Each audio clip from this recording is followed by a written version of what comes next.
Hi friends, welcome to the video. Please subscribe this channel. మనం ఇప్పుడు వసంత పంచమి గురించి తెలుసుకుందాం. వసంత పంచమి మాఘశుద్ధ పంచమి నాడు జరపబడును. దీన్ని శ్రీ పంచమి అని కూడా పిలుస్తారు. ఈ పండగని ఉత్తర భారతదేశంలో విశేషంగా జరుపుకుంటారు. ప్రకృతిలో జరిగే మార్పులకి సూచనగా మనకి కొన్ని పండగలు ఏర్పడ్డాయి. అలాంటి వాటిలో శ్రీ పంచమి ఒకటి. మాఘశుద్ధ పంచమి నాడు ఈ పండుగని జరుపుకుంటారు. దీన్ని సరస్వతి జయంతి, మదన పంచమి, వసంత పంచమి అని కూడా అంటారు. ఇది ఋతు సంబంధమైన పండగ. వసంత ఋతువుకి స్వాగతం పలికే పండగగా శాస్త్రాల్లో చెప్పారు. శ్రీ పంచమిని విద్యారంభ దినంగా భావిస్తారు. మన రాష్ట్రంలోని బాసరా క్షేత్రంలో మరియు ఇతర సరస్వతి దేవాలయాల్లోని శ్రీ పంచమి నాడు పిల్లలకి అక్షరాభ్యాసాలు చేయిస్తారు.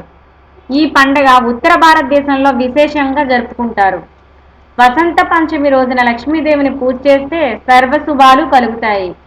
రతి మన్మధుల్ని పూజించి మహోత్సవం నిర్వహించాలని, దానం చేయాలని, దీనివల్ల మాధవుడు లేదా వసంతుడు సంతోషిస్తాడని నిర్ణయామృతకారుడు తెలిపాడు. అందువల్ల దీన్ని వసంతోత్సవం అని కూడా అంటారు. మాఘశుద్ధ పంచమి నాడు వసంత ఋతువు ప్రారంభమవుతుంది. ఈ రోజున విష్ణువుని పూజించాలి. చైత్ర శుద్ధ పంచమి రోజు మాదిరిగానే బ్రాహ్మణులకు సంతర్పణం చేయాలని వ్రత చూడామణిలో ఉంది. వసంత ఋతువు రాకును భారతదేశం అంతటా వసంత పంచమి పండగగా ఉత్సాహంగా జరుపుకుంటారు. ఈ పండగ మాఘ శుక్ల పంచమి నాడు జనవరి నుంచి ఫిబ్రవరి మధ్యలో వస్తుంది. తూర్పు భారతదేశంలో దీన్ని సరస్వతి పూజగా జరుపుకుంటారు. జ్ఞానానికి అధిదేవత సరస్వతీదేవి. ఆమె జ్ఞాన స్వరూపిణి.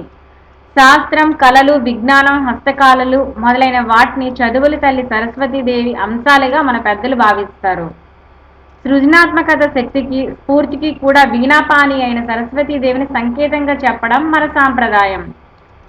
సరస్వతీదేవి శ్లోకం: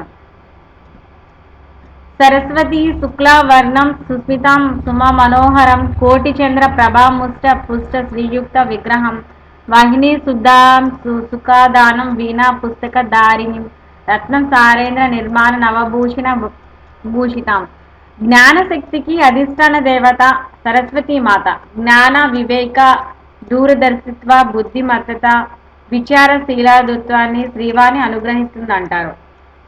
సత్వరజస్తమో గుణాలను బట్టి అమ్మలుగన్న అమ్మ ముగ్గురమ్మల మూలపుటమ్మ అయిన జగన్మాతను మహాకాళి, మహాలక్ష్మి, మహాసరస్వతిగా కీర్తిస్తారు.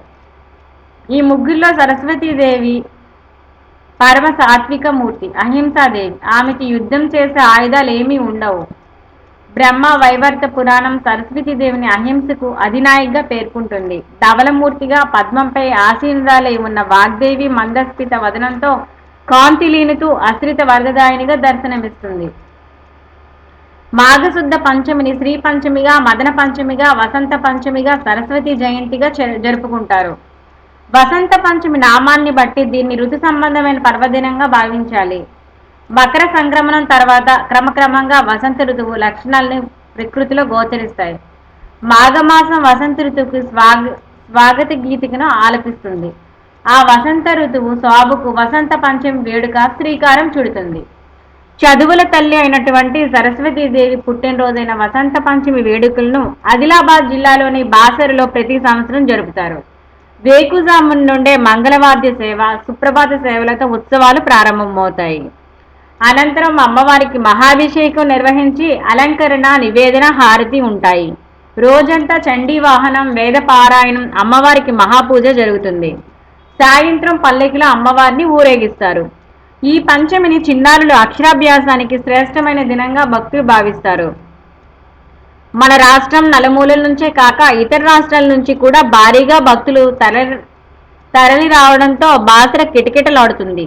ఆలయ అధికారులు తగిన ఏర్పాట్లు చేస్తారు. క్యూ లైన్లు ఏర్పాటు చేసి పెద్దవారికి నీరు, పిల్లలకి పాలు, బిస్కెట్లు ఇచ్చేందుకు ఏర్పాట్లు చేస్తారు.